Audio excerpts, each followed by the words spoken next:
In the middle of the track is Arg! Coming down to the final 16th, it is Stand Pat in front. Arg! Arg! Arg in front, coming down to the wire. Take a stand, you don't have to hide. Into the final furlong. My wife knows everything. The wife doesn't know. They're 1-2. Of course they are. My wife knows everything in front. Sitting outside, the wife doesn't know. My wife knows everything. The wife doesn't know. My wife knows everything. More than the wife doesn't know.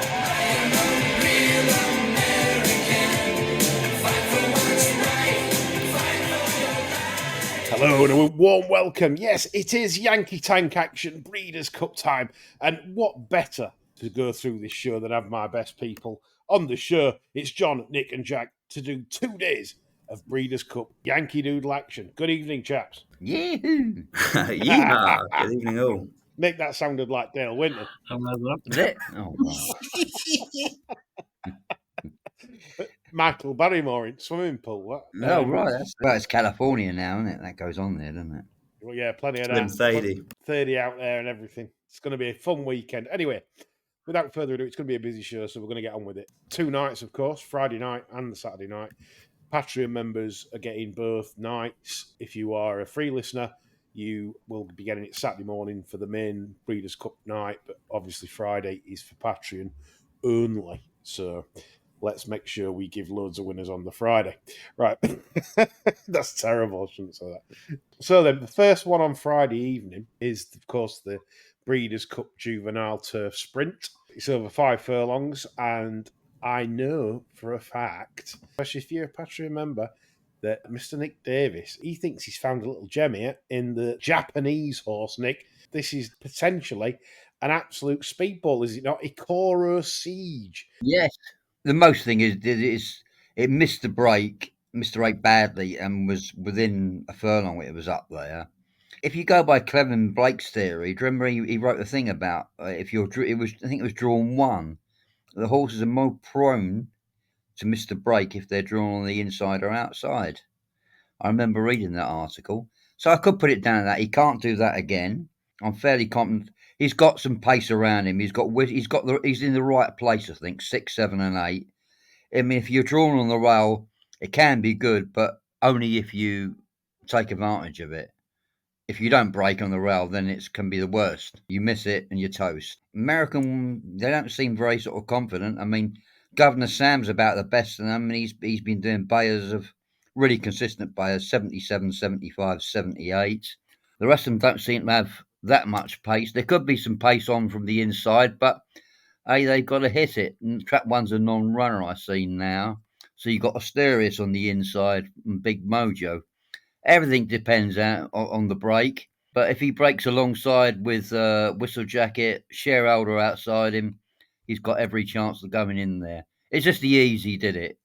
The numbers and the easy did it. I mean, I watched all his 2 races. He didn't miss the break first time. 5-1 is now long gone. I think it's best price 9-2, but generally 4-1, 7-2 in the place. I hope to kick off the meeting with my strongest bet. It's a long way back.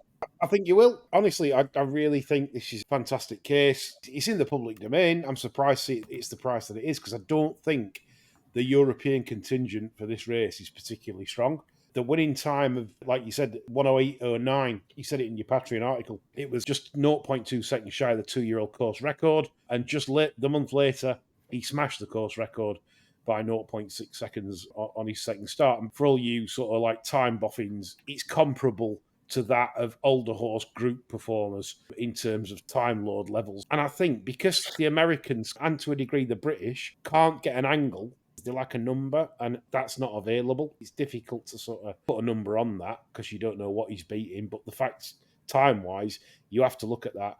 And because of the standard I feel of the British opposition in terms of quality, Big Mojo, for example, I think he's going to struggle because I just don't think he's got that early first 2 furlongs. Asterius, I can see running well because it's got the inside draw with the pace. Ides of March, I was interested in, even on the drop back in trip, but he's drawn in the car park, so that makes it very difficult to get any sort of run. To me, I really think this is a massive chance for the Japanese horse. John? Well, I think the Jap, in the words of the Japs, will Herrera de Yoka wa Fuki Masu, which means we'll wipe the floor with these. Well, Nick's done all the form research, so I thought I'd research a bit of what to say about it in Japanese. So I've been spending time in a little paper hut, Yeah. having wheat tea poured out for me and learning words. Yeah, watched both videos, very impressed. I did think, despite the draw, I thought Ides of March, if there is one of ours that's going the right way, it is probably progressive but needs a miracle ride from the sardine. I'm happy to rock along with our Japanese cousins. Yes, the thing is with this, and like I said, people just can't quite get an angle on this, and that's why you're getting the price. Thorograph haven't rated it; they can't give it a number, and that's what people on flat these days bet on numbers, don't they? So like that's the thing. Honestly, I believe this to be a lot shorter if a number could be applied. Jack, your thoughts on this? I wholeheartedly agree with everything everyone said there, particularly John. Completely agree with what he said in the native language. I had a good look at this race, particularly from a European perspective, given we've got a better idea of the form. And for me, there's not the only potential Group 1 5 furlong horse in here is Ides of March, and his draw pretty much rules him out, barring miracle. Asterius and Big Mojo have both taken each other on, and I have them down as probably Group 2 horses at best. Whistle Yep. Jacket's not a horse I like. I think the sharp 5 here is completely opposite of what he needs. For me, if anything, he's looked like he's needed further than 6, probably a 7 furlong horse. You're surprised Ryan's picked him, yeah? I am really. I wonder how much Ryan picks them these days, to be honest. It feels like they're kind of agenda-led based on, I don't know, what Aidan's been saying sort of thing about the horses. And, he is the Group 1 winner in the pack, and it kind of, for stallion value and things like that, if he deserts it, it probably doesn't look very well. So I think things like that are involved. But yeah, I think back to the Jap, breathtaking, both of those performances. I guess the only question he's got to ask is, he pretty much had uncontested leads once he broke on both of his starts. Obviously, there will be a fair bit of pace on, given the nature of these races, but I think there's plenty of compensation for that in the price. I'd have him probably more 11-4, 3-1. So, 4-1, 9-2 is perfectly acceptable for me. And I think that's a great start, mainly from Nick, to be fair. He's the one who found it. So it'd be full kudos to Nick and a bowl of ramen for Nick and John for his Japanese interlude. A great start, and that's why we spent a lot of time on that race, because I would say that's one of our main plays over the 2 days in the opener of the Juvenile Turf Sprint. Moving on to the next, it's the NetJets Breeders' Cup Juvenile Fillies on the dirt. Immersive heads the market for Godolphin and Brad Cox. Manny Franco in the saddle. I'll start us off. I personally believe that this is an absolutely rock-solid bet around that price, mainly because I feel that Scottish Lassie, for the east to west shippers, which New York dirt horses, they're not so hot in California, and the stats bear that up, because just 20% of runners that ship from New York to Cali at the Breeders' Cup meet on dirt either matched or improved their last time out number. And I think that's incredible. A staggering 51% bombed out completely on the ship across. So I think that should be taken into account. Plus the big number from Scottish Lassie. You might see a bounce back from that after the last effort. Only 27 days off. Mackenzie Zasiah is doing very well in the States at the moment. He had an incredible start to his stud career. But Immersive for me is absolutely cock solid, because it'll back up what it's done so far. It's got very solid form. Won at Keeneland last time in the, I'd love to try and say this, Alcibiades stakes. It's a good one. Good number. It's a number that wins this. And I just think that's really solid. Godolphin tend to do very well. They tend to back up what they've done. So that's where I'm at. Of the shorter prices, I think it's one of the more solid ones. Jack? I completely agree, and those stats are really useful, Lee. But I will offer a contrary opinion, because that's what I'm here to do a lot of the time. Yeah. And the one I did come down on was Scottish Lassie. Completely resonate with those stats, but I'll give a bit of statistics in her favour. That particular race, the Frisette Stakes at Belmont, for all New York shippers out here don't notoriously do well. It has produced 3 of the last 6 winners of this race. You're just FYI last year. Echo Zulu in 2021, which was at Del Mar, and then Jaywalk in 2018. So that is a kind of useful trial and an indicator into this race. And her buyer of 90 in that race is the strongest of any in this field. And they have got that bounce factor. She hasn't got an ideal draw out in 10, but there is, she should break well and get at least a handy position from there. There's pace inside of her. The Japanese horse, American Bikini, is going to offer that up. So I was just really taken by that. She put 9 lengths into them. It was a very good time. As you say, the sire's kind of taken things by storm a little bit over there. I think the price is on the go, though. When I first looked at this race a day or two ago, it was sort of 9-2, 4-1. The Baffert horse has come out, who was relatively fancied. So, there's not much juice there at kind of 3-1, 5-2. I'll probably leave the race, but if that were to drift back out to sort of 4s, I'd have a small bet there. Yep, Scottish Lassie, of course, attracting support, like you said, Jack. A really good number last time. And of course, just because you got statistics to say that 80% of horses regress from the last figure when shipping on dirt to California, well, there's a 20% that don't. So there you go. And like you say, the number is big. And she is definitely the fastest filly in the race, without doubt. Nick, any of you on this? I would like Scottish Lassie. The only thing is, I can see this being a rough race. You've got, when you get on the draw on the outside that go forward, you've got Nooney, American Bikini. The Japanese one goes forward. Lakara can go forward. And then you've got the ones on the inside. Oh, I can think it could be a very, very rough race, and it's going to be all about trip. I'm not having a bet in it myself, but Scottish Lassie could get a run from the outside. But I'm not interested in a price. I'm going to leave. It's going to be one of the no bet races here, because I can see it being very, very rough. Right. John? I know slightly less about juvenile dirt fillies in America than I know about juvenile dirty fillies in Middlesbrough. I'll be leaving this one alone. Thank you. Right, that's it. It's a great line, that one. Yeah, we'll move on from that swiftly. It's a sort of a lever. I get the feeling there. We're more than happy to watch that one, in terms of, that's the feeling I get from us three. That No, I'm back in yellow. You give me a nudge. way immersive. I think it runs its race. I agree with Jack that the best figure is Scottish Lassie on Thorograph and Bayer. So you've got to respect that. But I don't like the stat on dirt horses from Eastern Seaboard moving across. Mm-hmm. But the stats are there to be broken, of course. And Bill Mott, of course, who's struggled in California.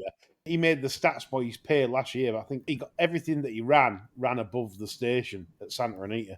And I think stats are there to be bust. So I'd never go to bed with statistics alone. It's just a variable that's just worth a look at. Right, the Breeders' Cup Juvenile Fillies Turf is the next on the agenda for Friday night. And Late Victoria rightly heads the market at around 11-10. I'm going to spin this one to Jack, first of all, here for his take on the John Deere. This is probably one of my lesser interested races from a betting perspective. I just thought Lake Victoria was rock solid, and I think Nick pointed out a good stat which might be more interesting for next year, in a sense that his Guineas runners, O'Brien, who've come here, have not done well. But I think it's very, very rare that you get the Cheveley Park and the Moy Glare in rocking up in a race like this. He'll usually bring his kind of third or fourth best filly. So it's slightly surprising that she rocks up here. I think Trap 1, it can be a positive and a negative, really, but as long as Ryan gets a good early position, I think she's probably £8 to £10 clear of the field from my perspective, and I think she's probably right about the evens 11 to 10 mark. She'd be a bet for me at sort of 6-4 plus, but I kind of wrote the race off and focused elsewhere from a betting perspective. Okay, Nick? First of all, I'd say watch the 825. The thought process, the one that beat Super Speed, goes in there, and it'll be interesting to see how that runs. I was quite interested. It was entered in this race and was 50s, and I thought about it, but it didn't get in the end. It's going in the 825. It's about a 5-1 shot.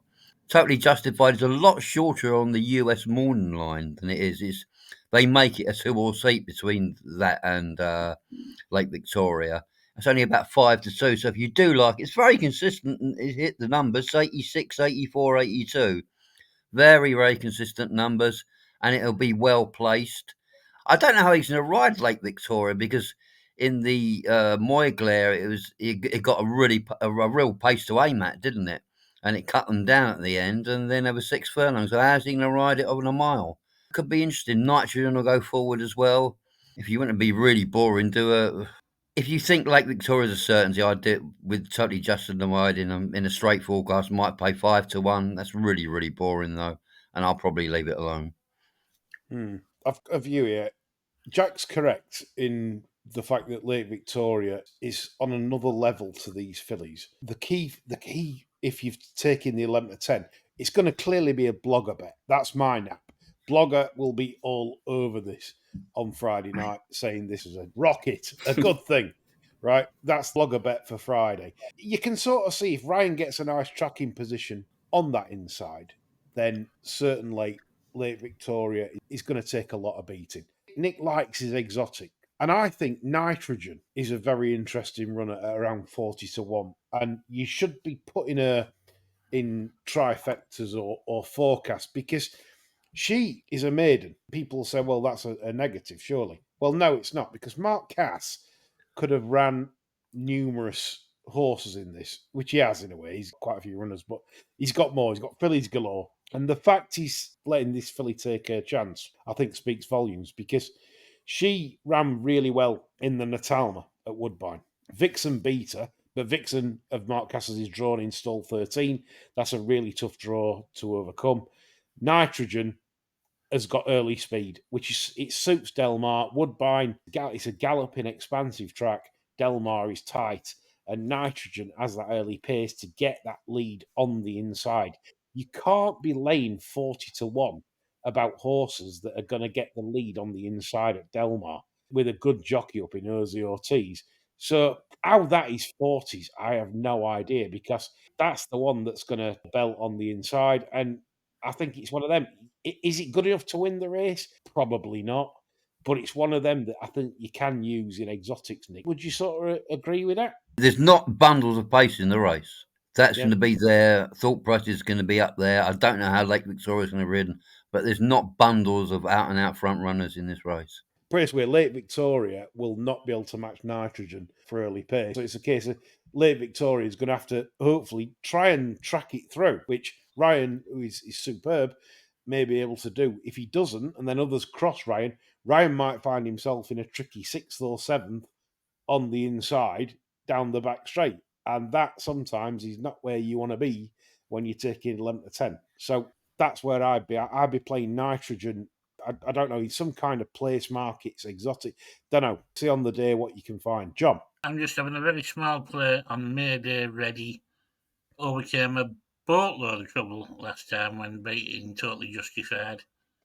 I think 33 is overpriced despite the shitty draw. Yeah, that's the main thing for Mayday Ready. Obviously, stall 12. But you have got Frank 8. And Exactly. the thing is, and I must stress this, jockeyship is so important around Delmar, and there are certain jockeys that are very good at coming from the back and obtaining trips. European jockeys are pretty good at it. Flavian Pratt is good at it, who rides for Chad Brown, and obviously Frankie is one of the world's best. So for John at 33s, I can see where he's coming from, because that would be a hell of a lot shorter with a better draw. Right, the 11:45, it's the Breeders' Cup Juvenile. East Avenue is the market leader, with Chancellor McPatrick second in for Chad Brown and the aforementioned Flavian Pratt. John, thoughts? He's my biggest bet of the Friday, and Woo! it's an old friend of yours from Ireland, Hill Road. Yeah. Hey. Transferring his likeable turf efforts to date, which of course he's bred for, being by Quality Road, and physically I think this is going to sort him down to the ground. He's a good broad front on him, he's pretty set, he slaps them front paws down with plenty of confidence, and I think 66 to 1 is fucking ridiculous. It's hard to argue with that, because he's Quality Road out of a lemon drop kid mare. He's in the wrong country, really. Running in Ireland or on turf is just, he's not a turf horse. That breeding, dirt, and that's it. I don't know if he's the class, but when you look back at the maiden win, he was so impressive, and he thumped Shackleton 5 lengths. I thought the second round came on him a bit quick, and Yeah. I Too don't, I much don't too think he was soon. mentally ready, you know? He might not be for this. Some people say it's a very stiff ask for him, but I sort of agree with that as well. But it's 66-1, for God's sake, and it's ridden by Umberto Rispoli, John. That should be on a menu somewhere, shouldn't it? Right, I'll have the Umberto Rispoli, thanks. Easy on the red. With tempura prawns. Nice, yeah. Something like that. Come on, Yeah, Bert. absolutely. Look, we had a touch on Bar Steward's early bird service with Hill Road, and naturally, I'd love that to go in. I would, obviously, for Patreon and just because it was mentioned earlier in the year, but just for John also mentioning it at 66s. I think, again, when we talk about solid favs, and I said that the Godolphin runner earlier, I thought he's solid in terms of it will run its race. Is it good enough? I don't know. East Avenue is another one that is going to run his race. Keeneland, I mean, this is incredible, really. This horse has had 2 races, won its debut by 8 lengths, and then straight into a Grade 1 and won by 5.5 in incredibly impressive fashion. I think 9-4's on the big side, to be honest, on what it's achieved. I'd be more 13-8 this, East Avenue. Again, very solid, got the draw, goes forward, nothing not to like. It's a prominent runner that I don't think it's going to bounce because Godolphins don't tend to. So that's where I'm at. East Avenue, boring. But I think, again, for shorties this weekend, I think East Avenue, it's probably better than the other one that I mentioned earlier. If you're backing favs, that's the one I'm interested in, Jack. I think you're certainly right there, Liam. In East Avenue won the Futurity, which is a key sort of trial for this race, and comes up against Chancellor McPatrick, who won the Champagne. You can use the horse Ferocious, who runs here, as a bit of a collateral with those two. East Avenue thumped him by 5 lengths and put up a really strong buyer of 95 in that race. Got the draw. The only thing I would say for him is that he has kind of had an easy both times. He will be taken on here probably by the horse next to it, Getaway Car in 2, and then Jonathan's Way and Citizen's Bull in 5 and 6. I've got as pace angles too, but he's in the right place to steal a march on those runners. One other angle I would say, and I know Nick likes these sort of things, American Bikini, who's relatively well fancied in the fillies in the race before. A horse called Ikoro Azel, who runs here, is quite a big price. That missed the kick and blew his chances entirely, but was running on really nicely behind that. So there might be a form boost there if you're looking for a kind of contingent double bit of action. So it'd be interesting to see how that goes before. But yeah, overall, I think that's certainly the right favourite. The price is probably fair.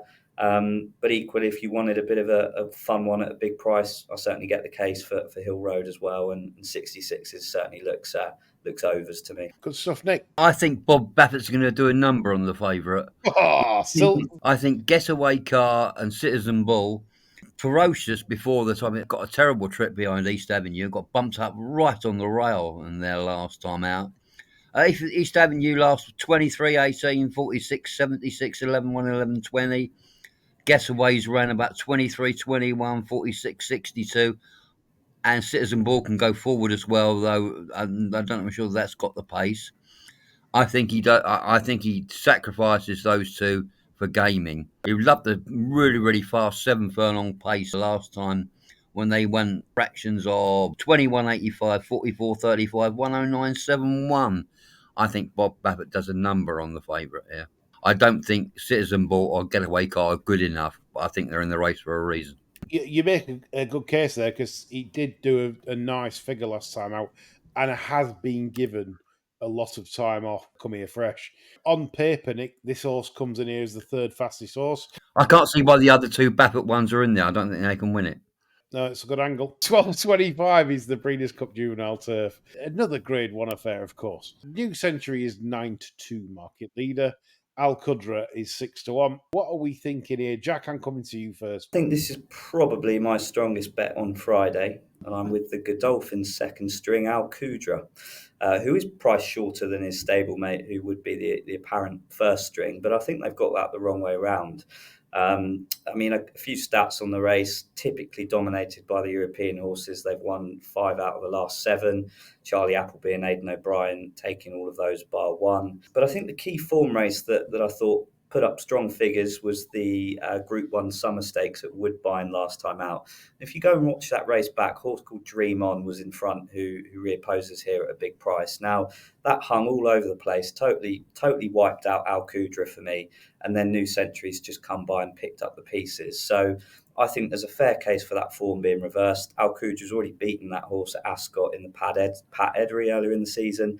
And also he's got a considerably better draw in 2 versus New Century out on the sticks at 11. So I certainly can't have that being shorter than Al Qudra. And, you might get a price given that he's Godolphin second string, but I think Al Qudra's been far more straightforward and shown a better level of form that's been backed up by the clock than his stablemate there. So, yeah, I think at the prices, he's a very strong bet for me. What is he now? I've got sort of 5s on my screen. Is that still the case? Yeah, I've got 5. Okay, yeah. I mean, I'd have him clear favourite for me, so I think that's very fair. Al Qudra, yes. The case for that is pretty good because, again, Charlie Appleby, I love this kind of shit, doing a bit of research, and 70% of the Appleby Breeders' Cup turf runners, after a good run, either improve on it or at least repeat the dose. Is that carrots, Jack? Don't want to get into any legal troubles here, but yeah, he preps them well, let's say, for this meeting, doesn't he?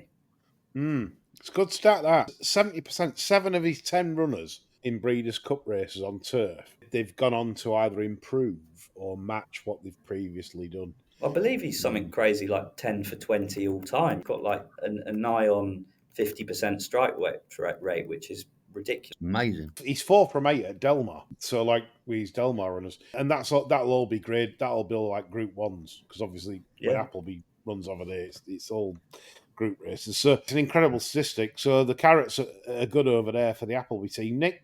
I backed the Japanese horse, put it up in Patreon. I'm not sure the Al Qudra New Century Dream On, to me, holds it back a bit. The first 2 bayers were very, very low. There's people question it there. I think Sasso Carnival was, on his debut, looked like really, really green, sprinted away from, probably nothing much, but he looked like he wanted a mile. Sent back to 6 furlongs there to toughen him up, sweating like anything, and toughed it out over 6 furlongs. I would have thought a mile would be right up his street. Slight negative on 1, but he does travel well in his races. It's been a 6 furlong horse. I think Henry Benitez is a bit of a doggy. Zulu Kingdom, I'm not sure how good the Americans are. Certainly see the case for Al Qudra. I'm just the American form. The other one I fancied is a non-runner Minute Station if they went too fast, but I'm seeing more pace. Depends on Al Qudra. The more pace is middle, so I think Saturno Carnival will get a good run up there. I've backed him at 12-1. Saturno Carnival for Nick. John? I think the Waco Kid's been overlooked somewhat. For me, he's been a bit of a slow burner, this one, and I think he really upped his game, starting with the Acom, which has always a perfectly adequate run, and we know the Acom form's pretty tidy anyway. Doncaster run subsequent to that confirmed that promise. And then I thought the win at Newmarket was quite significant. Diego Ventura is a quick horse. He only just got dropped back to 6 after this, Doncaster. I think the Waco Kid did well to beat him at HQ over the 7. I think this trip could bring about more improvement still. And as I said, I think he's a 2-year-old going the right way. He's of interest around 9-1. The Waco Kid for Carlton Palmer. Yeah. And the better Mark one, John. Well, yeah. My best bet of the Friday card runs in this, and I'm very strong on him. It's Todd Pletcher's Mentee at a very juicy 14-1. This is absolutely wrong on so many levels. They dropped him to 6 last time out at Belmont in a grade 3, and he just absolutely, he sausaged them. It was so easy. The thing is with this, right, its full brother is actually Fierceness, that's second favourite for the Breeders' Cup Classic. And Mentee, they made him, 2's on for debut, just got up, absolutely bombed out next time out behind Chancellor McPatrick, and then they dropped him to 6. And the thing is with Pletcher, is this man is no fool, as we've known over years, and he could have ran this in the sprint, because he's got the speed. The 10 draw does not worry me in the slightest because he'll absolutely just get out and away and he'll be on the front end, no problem. If you say his full brother is a mile and a quarter horse, the pedigree is all stamina. This lad's going to be incredibly dangerous. In fact, the number he recorded last time, according to Thorograph, is easily good enough to win this. I'm astonished at the price at 14-1. I'd be fives tops. He's going to blast out. There we go. I'm on the front end. I just think this horse is potentially going to be much, much better than what we've seen. Given the pedigree, like I said, full brother is second favourite for the Breeders' Cup Classic, and 14s is stupid. Fives is where I'm at, and he's the bet of the night for me on Friday. Right, we'll move on to Saturday. At the end of the show, we'll come up with a multiple bet, so to speak, in what we think of our best bets. So hope you enjoyed that and you get out of it what you need. Some nice prices mentioned. Of course, onto the Saturday where the main action takes place. And we start with the Breeders' Cup Filly and Mare Sprint. Ways and Means is favourite. Nick? There's not massive pressure, but in what matter will be the sectionals. Society, when it was let say a 22.65, it beat Varna. And before that, when it had to go faster and Varna come to it and it took a bump, it folded. So what are we going to get tomorrow? There's not a massive amount in the race, but it all depends what happens in the first, because I don't think Society can really will really battle really hard. I don't think it's that type. I think it's a type of get out in the lead. If it's allowed to, I think it'll draw away. If it gets pressure, I think it folds. That's my only thought on the race. I'm not recommending a bet. I can't have a bet in this. No, it is quite tricky, I must admit. It's not my real cup of tea, so I found it tough, really, to work out. John? No. That should have been Nick, really. Jack? I'll offer a small opinion. I think the favourite's certainly the right sort of favourite for sure. Tops buyer on 101, 4.5 length win last time out at Belmont, although that does bring in your east to west theory, Lee. And that was also on sloppy ground, so this will be a very different contest indeed. I'm going to have a very small bet and a bit of a swing at Frosted Dawn, actually, the one of the UK trained runners here. Drawn in box 1, has been up with the pace and shown lots of early speed previously. First effort on dirt, although certainly bred for this, and has decent all-weather form back home as well. And I like the way she ran at Meydan earlier on in the campaign. I think she relishes these kind of tight turns and sort of quite tight and sharp tracks. So I'm not really concerned about getting the 7 here. It's not, a stamina test. And she's managed to attract young Lanfranco Dettori, which will certainly a good booking in this sort of scenario. And I just think, given she's one of the pace angles and Nick produced some great stats around how successful front ends pacemakers have been on the dirt here on the sprint course. So I think she might run a nice race and you'll get certainly a big price. I think 40s now, and yeah, can't see that going under any threat on the day. So I'll have a very small bet there and see how we go. Good stuff, mate. Well, it's the only opinion from us four, really. 7:41. The next race is the Breeders' Cup Turf Sprint Stakes. Hogburn is the favourite at 13-8, with Bradsell at 11-2, believing 10-1 for the Bowie team with Brian Moore on board. He doesn't trust Billy Loughnane on that one. John? I thought Starlust was in the process of running a hell of a race in the Abbey, and then nearly got put through the fence about a furlong out. He did. It was Tom, weren't it? Yeah. I think the 4 box is about ideal for how I'd like to see this ridden. I think Rosa can sort of just drop in, maybe 3rd, 4th, 5th, something like that, on the fence, and then I think you're betting on whether it opens up turning into the straight. Well, it's not 25-1 that he'll get a gap, is it? It's about 8. And I think that's a value play, because the Beckett team could not be in better nick. No, listen, the autumn campaign for Beck is going well. System going well. No need to spend any more money. So John there, he's liking the Fitrier in the paddock, or Jim here, John? Or will they both be there? Could be Liz Truss. She's been a guest of them before. She loves it over there mental, Liz, doesn't she? She might make the trip. Yeah, MAGA. Jack, your opinion, please, on this. Dual-pronged approach for me. John's nailed the first one. Starlust, decent case made there. Very eye-catching last time out. Done all of his best work on pretty sharp tracks over this trip. So I think he's certainly a player. And the other one goes back to the Charlie Appleby system for me. Star of Mystery, who I think certainly overs at a double-figure price. I like the way this one's been campaigned. She's been out in the US since June, so she'll be well accustomed to the conditions by now. She's ran thrice since being there, an unlucky third behind Cogburn, who have actually heard some Philistines pronounce Coburn. So we'll see how we get with that one on Saturday. That's if it's cock, isn't it? Is it? Oh, right. I think I just heard some. Yeah. If it's Cockburn, Oh, people say Corburn. just to But sort of. that yeah. is Cogburn, isn't it? Oh, right. Okay. Well, I'll go with yours, John. That's an educated response there. So, Cogburn it is. And this one was third behind that on first start, and she was denied a run and was much better value for it than that suggested. Followed up nicely in a Group 3 at Saratoga. And she's already been sort of fairly well tried outside of her own sex, which I think is a positive. You know, she's got no trouble taking on the Colts so far.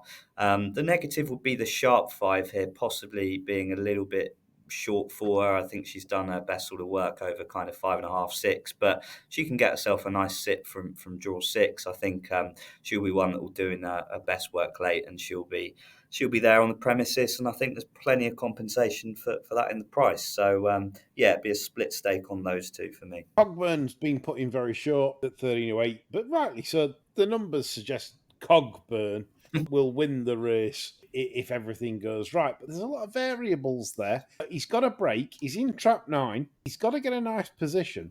There's a lot of ifs and buts there, dropping back in trip. There's no sane judge in the land can take 13.08 pre-play this. That early skirmish will be important because Cogburn 9, Big Ebbs 11, Bradsell 12, they'll all be bustling for kind of one decent spot, really. So, it'd be interesting. This is definitely a gin and pate race. Get your best gin out for this race. Nice time of night for it as well. Have your finger on the button at 2.0 for Cogburn. If it's sat third, in a lovely posse going into the first turn, because they won't see which way it went if that's the case, and it does get that nice posse. That's the only angle for me into the race. I'll be sat there hoping for an even fucking monkey or something, like after 2 furlongs, if that's possible at all. Nick? There's not masses of pace on the inside, is there? If you're talking who's going to get the best run, it's the one coming back from 6.5 and a mile. She has the pace, AG Bullet. Gina Romantica, really class older filly in the mile, and showed a lot of pace at Keeneland when it won over 6. There's nothing, Starlust doesn't get out, Arzak doesn't get out, Notorious doesn't get out, Believing doesn't really think. So there's no pace inside her at all. She's going to get a lovely run. I think Coburn will win. If you go and think it's not going to be a massive thing to the corner, it could be one that those two kick off and establish a bit of a break over the rest. I mean, I couldn't be backing Big Evs and Bradshaw from out there. Big Invasion was one I looked at from coming from behind. Starlust in this race last year was very unlucky. I think it's doomed to be an unlucky horse in these events. I just can't see it going to get a run. Big Invasion had a very good run last year and might have gone very, very close. But no, I might just have a Coburn AG Bullet forecast. Tough race. 8.21 is Distaff. Torpedo Anna is 8-13. I'll kick us off with this, and I think this is a mare that we should be looking to take on. Agreed. This is a 7th start this year. It's just interesting that even though she won last time, figure just dropped off a little bit. And I think that's it. I think, like I said, it's a very busy filly. And don't get me wrong, she's good. But 8-13 is a terrible price. And I've got one here at a bullseye. Honor D Lady. It's a leap of faith in a way because the last effort is not good. But the trainer, Safi Joseph, he's certainly not known for overfacing them in terms of where she runs them. There's no rhyme or reason why she'd come here after such a bad effort last time. But if you look at the penultimate start, That run itself is only £5 to £6 behind the favourite. That for me is just incredible. That you've got an horse at 50-1 because she's like bombed out last time after a break, ran at Keeneland. The time before, she was so impressive winning the Delaware handicap. Absolutely blitz clear. Won by 5.5 lengths. A really good figure. A figure that puts her right there. Not with the Fav if the Fav turns up, but that's what we're playing. We're playing the Fav to run below form. I think 50s, again, I talked about earlier about exotics. Honor D Lady places, forecast, tricasts. 50s is quality for me. And that's where I'm at. Honor D Lady in the distaff. John. Me advising the listeners on this race would be akin to me trying to advise Hitler on genocide, so I'll sit this one out. Jack. I'm not quite as eloquent as John there, but I'm pleading the fifth on this one. I like your case, and yeah, my only thought was I thought Torpedo Anna, as you say, looked like she has had a chance to freshen up since that last run, but it was a serious drop off, and has fierceness just kind of ran her ragged for the season potentially. Exactly. Yeah. That's it. That was a tough race at Saratoga. Nick. And here's something to back you up as well. The last race, it's beaten Gunsong and Tafra a neck and 3 3/4 lengths. At her best, she beat them 24 and 18 lengths earlier in the season. That's how much a drop off that was. Unless you think both of those improved at the same time, and they ran each other the time after that. Was a length between them. Big drop off there in the result. And as I say, it's been on the go since March. I was going to play an exact Raging Sea awesome result, but I might stick yours in for a combination exactly. So yeah, and get her right out of the thing, because I think once they go, they can go, and she's been on the go since March. So yeah, combination exact. So your one, Raging Sea awesome result. Lovely. Honor D Lady, I'll be looking for the place markets on Betfair for sure. 901 Del Mar is the obviously Breeders' Cup turf. I'll be honest, chaps, this is a race I really struggled with. I found them so tightly knit in terms of this could be like anything. John, I'm going to start with you on this because I've got no opinion on this whatsoever. I think it's between the Gap, Shy, Ria. Yeah. Clearly been campaigning with this in mind. Good numbers as well. And Rebels Roman. And I don't give anything else any chance, really. Emily Upjohn's a goner. JRB, well, you've got Brian Meehan involved there. I mean, I wouldn't trust him to get my shopping from Kobe Young. Never mind send us halfway around the fucking world. Luxembourg. He's won this race twice, John, somehow. You know that. I don't know, it's about the only 2 wins he's had, but yeah. Yeah, you know, I mean, I can afford to lose when he wins. Absolutely. Luxembourg, flat as did he say, Wingspan, massively flattered at Ascot. How the hell that's 10-1? I'll never understand. 2-horse race, just either do a reverse forecast or save on one and thump the other. Interesting what you said about Emily Upjohn, though. Don't you think that Frankie might just add a bit of magic back? You know, I mean, you're relying on Frankie walking in the paddock and Emily saying, "Oh, Frankie's back," and I don't think she will. I think Frankie getting back on Emily Upjohn is akin to a soldier doing a tour of Iraq and his missus piling on about £30 whilst he's away, coming back and getting a very different model to the one that he left, in my view. I get all points so far. Jack, where are you on this? I've come to the same thinking, but I have just favoured Shahryar. I think the price is certainly one of the angles, 3-1 versus kind of 10s, 12s. There's very little between these two. And I think what he had in his favour was the draw being one. If you go back and watch his Shima Classic win from 2022, when he just pipped Yabir, he's able to get a really nice run up the rail there. And I think he might have that opportunity to do the same. There's no pace from one. Emily Upjohn, probably missed the kick. So he might get first run from 3. And that was the reason I favoured him. And also, Rebels Romance, whilst he certainly retained his form, he's arguably had his best year winning the Shima in Maidan, and then he won that Group 1 in Germany last time out. He takes a while to wind up into the straight, and this will be a much sharper and shorter straight than the one he encountered at Keeneland when he won this race. So I just think he'll be one coming fast and late, but I think the Jap might have got first run on it by that point. So I slightly favour him. Yep, John and Jack like the Jap at 12-1 Shariat. Very consistent horse, laid out for the race. So, yeah, I like their case, what they've made. Nick? Rebel Charrier over a forecast with probably a win on Charrier.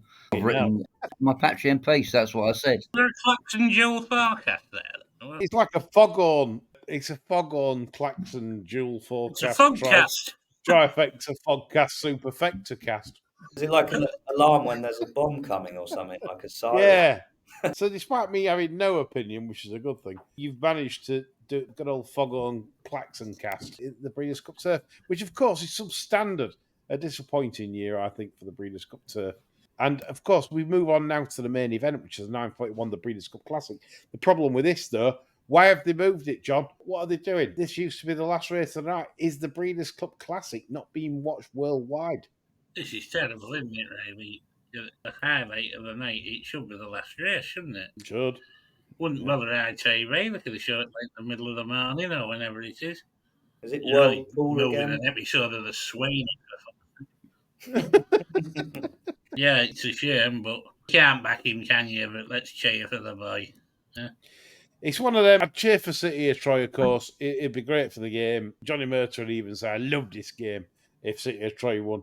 For me, 7-4 is probably one of the worst price Breeders' Cup Classic favourites I have ever seen in my life. It's an absolute stripe at 7-4. Let's be fair. I'm not saying this is the greatest Breeders' Cup Classic either, but this is my best bet of the night, and it's Arthur's Ride, the big grey shithouse by Tappet. And who doesn't love a big shithouse coming down the outside? Oh, it's a white horse, isn't it lovely? This horse is a standout bet at 25-1. It's absolutely incredible. This should be like a third of that price. But for bombing out, which we know was a bounce last time behind Island Falls in the Jockey Club Gold Cup, the last two numbers before that say this should be like one of the market leaders. It's bonkers. This is just mental Ben stuff. Bill Mott needs, which John loves the name, great trainer name. If he does what he did, it depends on the form of Bill Mott. If Bill Mott's other runners don't do well, then it's a problem. But if Bill Mott does well, then Jesus Christ, what a price. A pony 25-1. Junior Alvarado on the big grey shithouse. Goes forward. It's Senior Alvarado riding there. Is that Robbie Alvarado in it? I don't know. Surely it's Junior. Senior, wouldn't it? Yeah. Junior and senior. But anyway, Arthur's Ride for me, the grey shithouse at 25s, by far and away the better than I. It's a standout job. Well, as I say, I'm just going to rope for the boy in backyard and take it I easy. mean, City of Troy, like I say, it's great for UK people, Irish people, that everyone wants this to win. And I do. I'd draw it home. If it's coming there, as long as it's not me that's going to beat, yeah, I'd be running it home. Jack? I'm going to take a small punt on one that might just pick things up if they go a bit too hard up front. And you've got a lot of pace on. Highland Falls in 2. City of Troy, they'll try and run as far forward as they can, as long as he breaks well. Mixed Toe in 4. Dermo Sotogaki in 6. Fierceness 9. And Your Horse there in 12. So if they do go a little bit silly, I could envisage sort of Fierceness and City of Troy tearing each other's hair out at the front. And I'm going to side with Sierra Leone here and just a small bet at that. But this horse has been so highly touted throughout his career. He went off a short price for the Kentucky Derby. He's just a big old gawky thing, and he lugs left and did do in the Derby that day. But I think he's looked a little bit more professional in his last couple of starts, and I just feel if there's a big day in this horse, and I think he's been building up to possibly this one, and if things play out in his favour where, this will just come late with one surging run and might just do the lot of them if they've gone a bit too hard. So I think he's big at double figures, and I'll be having a small bet there myself. Good stuff. Nick? Everything in California is fast, including the women. I went to a bar in Santa Monica and these two come up to me and they said to me, "Oh, we think you're pretty cute. Do you know what a 3-way is?" I said, "Yeah, it's Jennifer Hart's dog," and went home by myself. Everything is so fast out there. California Breeders' Cups, nothing has won in California since they went back from Tapeta It's 4-1, 4-1, 5-4-1, and the fifth was disputing fourth. The 2 ones at Del Mar have been Gun Runner and Knicks Go bang, bang from the front. And since they laid the track, there's not been that many races at 10 furlongs.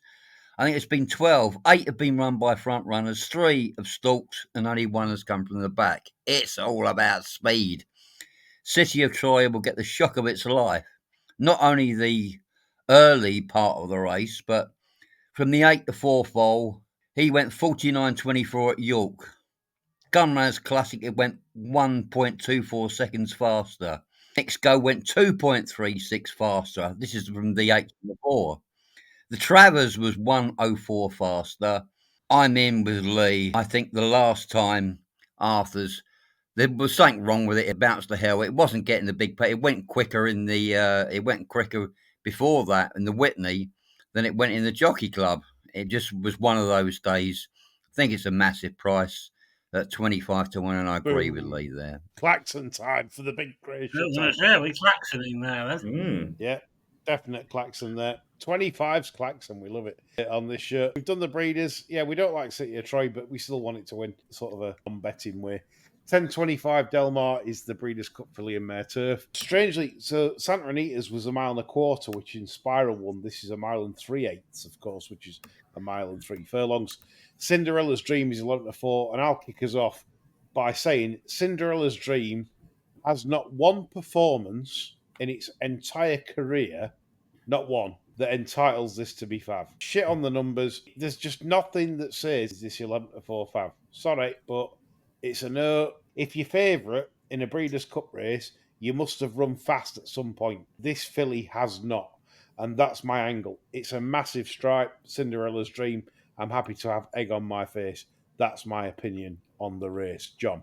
I thought it was a terrible race. Content had probably gone, which left me really Warlike Goddess as a sort of default bet, but Yeah. I couldn't be super confident about backing a 7-year-old to win a Breeders'. No, and she need luck in running. That's the other thing. She obviously comes from the back, so you need everything to go right. Moira's very consistent. 11 to 1's not bad, but stall 10's an issue. But still, I just feel that 11 to 4, Cinderella's Dream, there is not one run in the time, a form book that says that should be 11 to 4, No. Jack.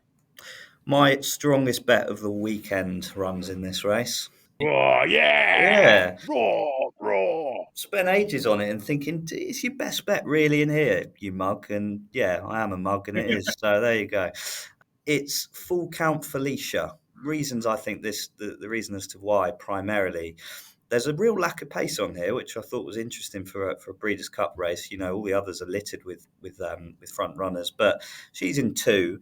Didier in 4, I could see as being the only real other out-and-out front runner, and then Soprano's got to come from 13. So there is a real, you're up against hold-up merchants here. Content, Warlike Goddess, Cinderella's Dream, I completely agree, Lee, that she's an awful price. And if you go back and look what this did in the EP Taylor last time out, it might look stupid, and at the time I thought, bloody hell, what's happened here? Is it just one of those where they've bombed off stupidly in front? Well, it wasn't actually. She sustained her run really well, and the buyer she put up there is better than anything any of the home team have done in the field in their careers in that race. So I can't have this double figures. It's got Irad Ortiz on, who's 1 for 1 on this horse. He could just get out in front, and the rest of them could be chasing all day if they like. I don't think they'll catch this one. So, yeah, this is serious nap potential for me. If I had to have a bet in there, that'd be the one. In terms of what he did in the EP Taylor, people think, he had an easy lead, but the figures come back, and it's like monstrous. So He's convinced me. I'm with Jack. Full Count Felicia. I'm rowing in after time here, but I like Jack's thunder here, so I won't steal it. Nick? The distance is an unknown, but Moira was in last year's Breeders' Cup and was third to a far better pair than in this field, wasn't she? Yes. Walmart and in Spiral are far better than that. A draw from 10. If you want to have that with Jack's in a forecast, it wouldn't put you off. Content worries me a little bit because it's been on a softer ground and it hasn't had the ground since York. And you can't rule out Aiden up there. Warlike Goddess, she's getting very, very old. I mean, see how far Bridge run, because they're upside each other last time. and it does come very wide. But she comes late. She probably have to come God knows how far or wide again. I don't think at longer distances that Del Mar's that good for front runners. I think I looked up at the thing and it wasn't that good, but it all depends what the pace is like. But still, yeah, those two in a reverse if you want to have some fun with some big prizes. But Moira's super consistent. 12 out of 14 of her starts, she's been in the 3, which is just incredible for a mare.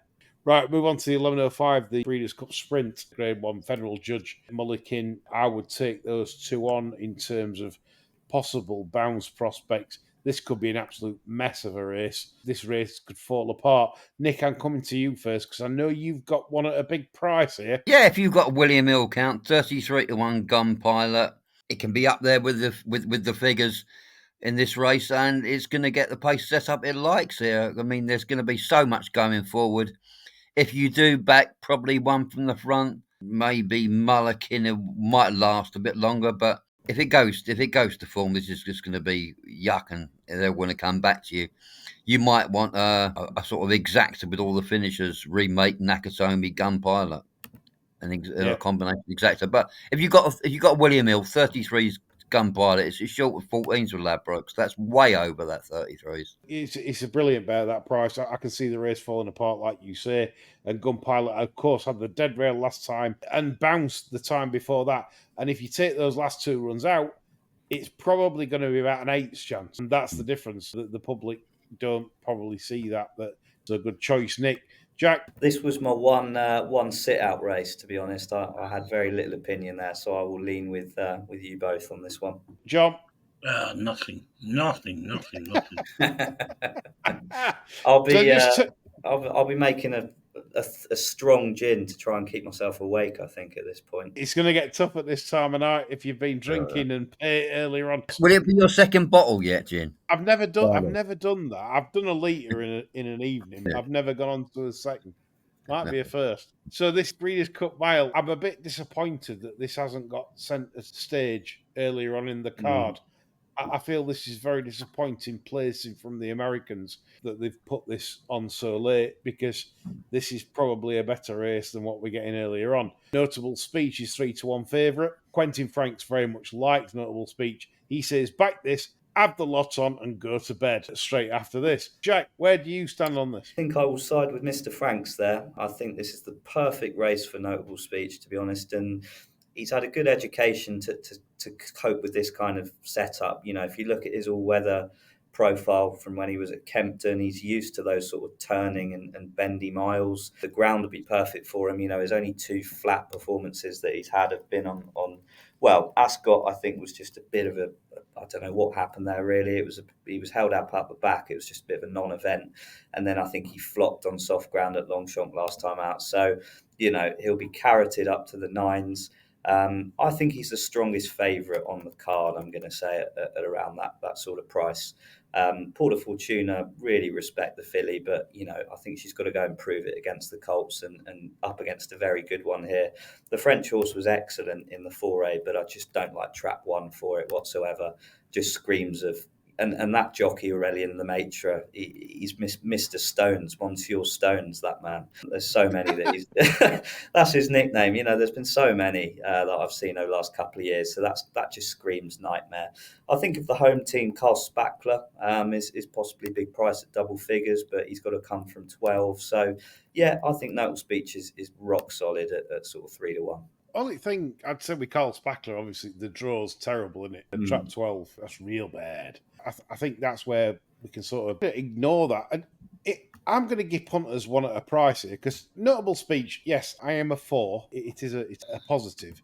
But I think 25s for More Than Looks is astonishing. This horse has been beaten twice by Carl Spackler at Saratoga in the FanDuel handicap. So, like, obviously, Carl Spackler is a better horse than More Than Looks. But Carl Spackler last time was less than impressive at Keeneland because he had a wide draw, but he got a bit of a softy. More Than Looks came right from the back and absolutely blew at the finish and got very close to him. Whilst Del Mar doesn't suit that sort of profile, I do think 25 is over egging the pudding. So I'll be not losing on that and chucking a few maybe exotics and place markets a little bit on the win on More Than Looks for a fast and late finish, hoping the race falls apart.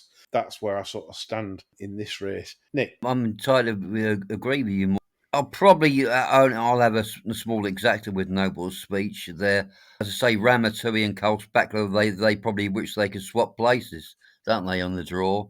I thought Noble's speech would win. I thought if he went 7-2, I'd bet him, but he's around about 3-1, 11-4. So I might just have a Noble speech More Than Looks. I looked at those two. Those are the only two I really looked at the prices. So it's not the strongest. Good stuff, Nick. John finishes off with it. I think it might be dangerous to overlook Diego Velasquez. I think Aiden's got that one going in the right direction, and I don't think there's that much between him and Notable Speech. He's got a bit to make up, shall we? But I don't think it's insurmountable. The good draw and Ryan up. I think that should run well. I'm not saying I feel like backing it, but 9-1 is tempting. I think if I'm in front, I'll be sitting it out. Yeah, I like all opinions so far on the race. I am strong on More Than Looks at the price and Notable Speech. I am solid on. I'm not sure Diego Velasquez is all that, John. That's my opinion on it. I could be wrong, but I just think he's peaked now. Don't think there's any more to come. Leveled off. That's where I'd be. 12.25 Delmar is the Breeders' Cup Dirt Mile. I've got zero opinion on this. I know Nick has, so I'll save him till last. John? Yes, my opinion is listen to Nick. Jack? I'll listen to Nick on the main part, but I'll give a mention to Seize the Grave for John's favourite trainer, D. Wayne Lucas, who drops back to the mile here, which I think Hello, Dwayne. he drops back to the mile, which I think is a positive. He's had a decent prep. He's twice Grade 1 winner this season, won the Preakness and the Pennsylvania Derby last time out, made all over the 9 there. And I think he could show a lot of early speed. And, as Nick's pointed out with his stats, you want to be up the front end, up to sort of a mile. And he's certainly a pace angle from 6 and has shown some good quality. So he's probably the pick of the 3-year-olds, in my opinion, in this race. And I favour him to the Fav slightly. So, yeah, small bet here, but I'm all ears to Nick, really. Right, Nick. So just to tee you up, this race obviously a bit of a mess in terms of it could be an absolute pace duel. 14 runners, Nick, into that sharp first turn. Where are you standing on this? Oh, well, you've got 1, 2, 3, 5, 6, 13 and 14 all going up there. This is going to be a mess. Surely none of those can win. What I'm going for the Whitney third in post time. Good figure there, and would have been a mile, a very good figure. I mean, it was right up there with Preakness winner. It's going to get a nice setup here. It's going to be behind, and it's going to be coming through around about the third or fourth bend. 105 here would just about nearly be on, apart from Saudi Crown. I think it's got a 106. But 105, what he did in the Whitney, would just be about tops here, and he gets a great setup. I can't see how he doesn't get a really good setup. It's made for him, and he's about 10-1, I think. What price is he? 16s on Sportsbook and Paddy Power and William L. 16s. Wow. I was looking. You're looking at the American. I was looking at the American. They were about 8 and 10s in there. Cannot see out B16s if you look at.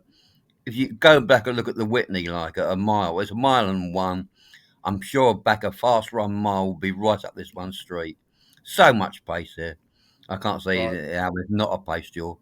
I can feel the confidence in you there to finish the show there with first time at 16-1 for Brittany and Sheldon Russell, of course, a family connection there, which will be a story, I'm sure, for the American coverage. Just before we go, then, we need to do a each way lucky. So what I want from each of you is your best selection over the 2 days that you really like. We stick this in each way lucky. Jack? It is certainly full count Felicia for me in the fillies and mares. Won't see which way she's gone. Love it. So full count Felicia, again, double figure price to start the each way lucky for our listeners. Nick Davis? Post time. Which we've just covered on, of course. Post time, big price. This is great. This is life-changing stuff. We've got post time at 16s. We've got full count Felicia at 10s. I'm going to stick in Arthur's Ride at 25s in the Classic, which, of course, was the Klaxon with Nick. This is monstrous. John? I'm going to have to go with Stardust in the sprint. What price for that, John? 20 cents. A pony. Look at this. This is a bank buster. We've done it. They'll be calling you up, Lee, for comment when we're all Yes. waiting on Nick's in the mile to close it out. Yeah. Marketing stuff here. Right. Hope you've enjoyed this, chaps. We have doing it because obviously we've done a lot of research, and we hope we can, on our final flat podcast of the year, by the way, back for National Lump podcast. Boo. But nevertheless, we hope we're going to make it count, make you some proper coin this Breeders' Cup weekend. That's all from us. Bye for now.